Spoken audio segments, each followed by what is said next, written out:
generation. Thank you. A number of years ago, I was hiking in rural Jordan, near the Dead Sea Valley, and a few hours into the hike, a herd of goats came by. And these goats weren't behaving the way I thought that goats typically do, which is to kind of meander about. These were all heading in the same direction. They were cruising along as though they were on a mission. And there was no dog kind of herding them, and the man who was shepherding them wasn't prodding them actively in any way. They were, of their own accord, all running in the same direction. And we asked the shepherd about this, and why are the goats running like this? And his comment was, they see their beautiful future.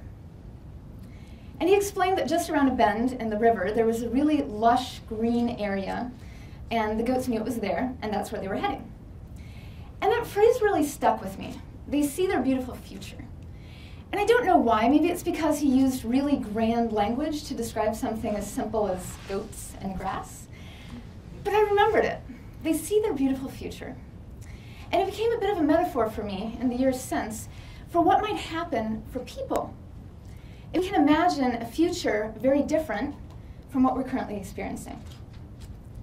Think about times in your life when maybe something happened or someone told you a story that made you imagine a future that you couldn't have imagined otherwise.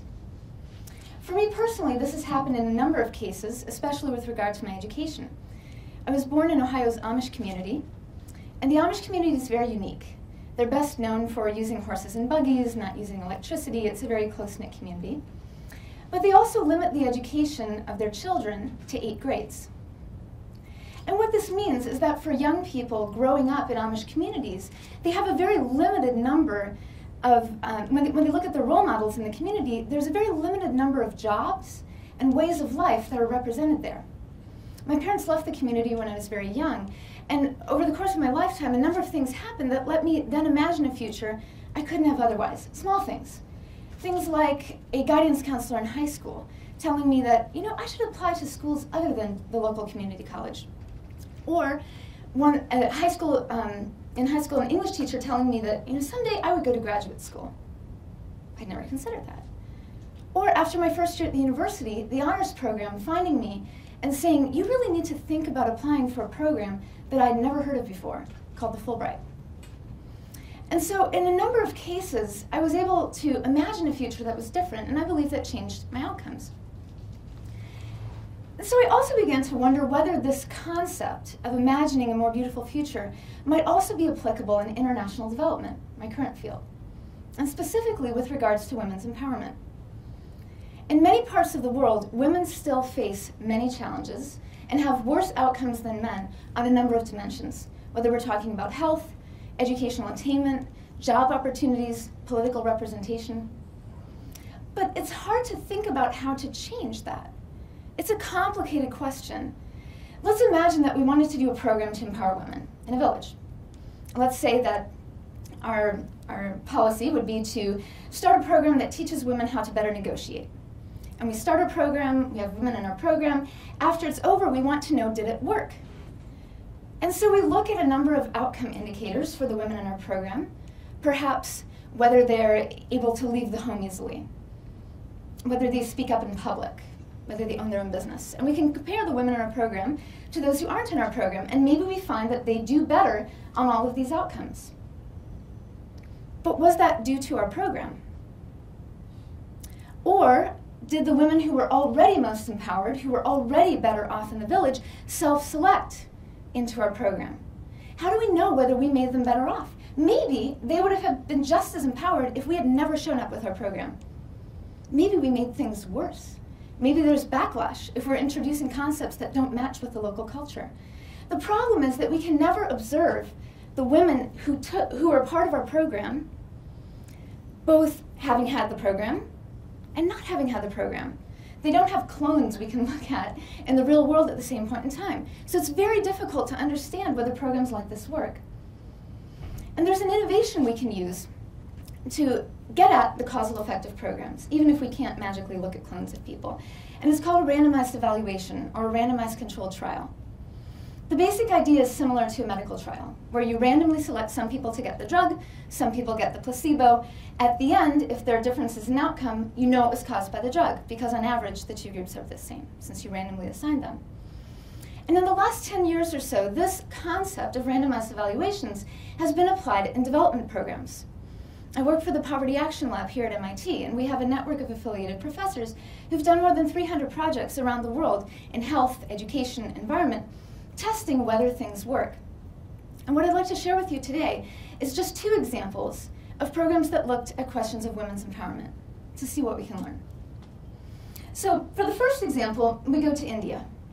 In the 1990s, there was a constitutional amendment that required there to be village councils at the local level, and these had discretion over a budget to do specific development programs. Water, irrigation, things like that. And at the same time, it was required that 1/3 of the chair positions for these village councils be reserved for a woman.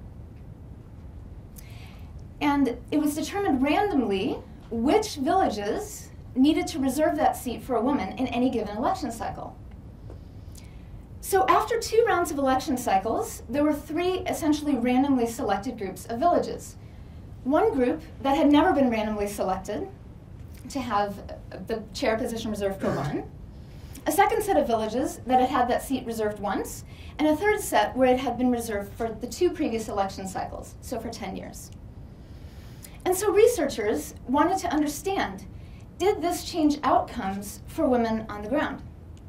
So they went to almost 500 villages in West Bengal and surveyed thousands of people to try to understand what the impact of this policy was. And so first they asked people their stated preferences for women leaders. Do they prefer a man or a woman as a leader? And in both cases, whether there had been reservations for women or not, people preferred the men. They said that they preferred male leaders. But they also looked at unstated preferences and biases, and did things like having people listen to speeches of a hypothetical leader. So you take an identical speech, and you record it, sometimes with a male voice, sometimes with a female voice. You randomly select some people to hear the male version, some people hear the female version. Then you look at average ratings across villages, and you can see if people rate the male speech more highly, then that's a measure of bias. So they did this, and in villages that had never had the reservation policy, people rated the male speeches more highly. But after the reservation policy had been in effect, the men no longer had that bias, and they rated the women just as effectively as the men in these hypothetical speeches. They also asked people to rate their own leader, and after 2 rounds of reservations, the female leaders were rated as effectively as the male leaders in never reserved villages. So we can see that being able to see a female leader in person on the ground can change how people think about leaders. Even after the reservation policy was no longer in effect, more women were elected to non-reserved seats in places that had been reserved for 2 election cycles. But the researchers were also interested in knowing, did this change aspirations? So they asked parents about the aspirations that they had for their sons and for their daughters. So things like, how many years of education do you expect your child to have? Do you think it's important for them to wait to get married until they're an adult? Things like that. And in the case of parents' aspirations, there was a significant gap. The parents had higher aspirations for their sons than they did for their daughters. And you can see in the orange bar that didn't change much after 1 round of reservations. But after 2 rounds of elections, when the village council chair position was reserved for a woman, after 10 years, that gap lessened for the aspirations parents had for their sons and daughters. The same is true when they asked young adults and adolescents about the aspirations they had for themselves. So in general, boys had higher aspirations for themselves than girls did. But again, after 2 rounds of reservations, that gap lessened. In places that had not yet had the reservations, boys were 6% more likely to be enrolled in school. But that gap entirely disappeared and was even partially reversed after 2 rounds of elections. So I find this interesting because when people could see, when they were essentially forced to see a woman leader in person, outcomes on the ground changed for women and aspirations for young girls changed as well. And the second evaluation I'd like to tell you about is a much, much smaller policy. If you think about it, forcing people to elect a female leader is a relatively dramatic public policy. The next experiment looked at a much smaller intervention. In the last 10 or 15 years, the business process outsourcing industry has grown very rapidly in India. And what this means is that there's been a big rise in job opportunities for young people who can speak English, who can use computers. And what researchers did is they went to villages surrounding Delhi, where people didn't know much about the business processing outsourcing industry yet, didn't know how to get the jobs. And they randomly selected 80 rural villages and sent recruiters there. And the recruiters went once per year for 3 years and held information sessions on what these jobs were, how to get them, the educational requirements, and then provided follow-up support to anyone who wanted to apply for a job. And in the treatment villages, more young women got these jobs. About 4.5 percentage points more women got these jobs. But what's really interesting is that in just these 3 short years, there were dramatic changes in outcomes, even for girls who were too young to qualify for the jobs yet, or for young women who didn't have enough education to get the job now. So girls' enrollment increased from 76% to 81% when you look at randomly selected comparison group villages in the same radius around Delhi. This is half the gap in enrollment between boys and girls in the comparison group villages. Half that gap closed in just 3 years. And for women who were too old to be in school, they looked at vocational training. In the comparison group villages, very, very few women were enrolled in vocational training. And we see a large increase to 3.3%, still a small number, but a big increase in the treatment group villages. And these vocational training schools are not free, and it's not costless for parents to send their daughters to school. So we see families making real changes in how they invest in their daughters when they have salient information about good jobs available for educated young women. And the researchers also asked about girls' plans for the future and what their expectations were for working outside the home and having a job. And as you can see, girls in the treatment group villages have very much changed their plans for whether they plan to have a career in the future in different points in their lives. So what can we learn from these studies? To me, they're very interesting because of in one certain dimension.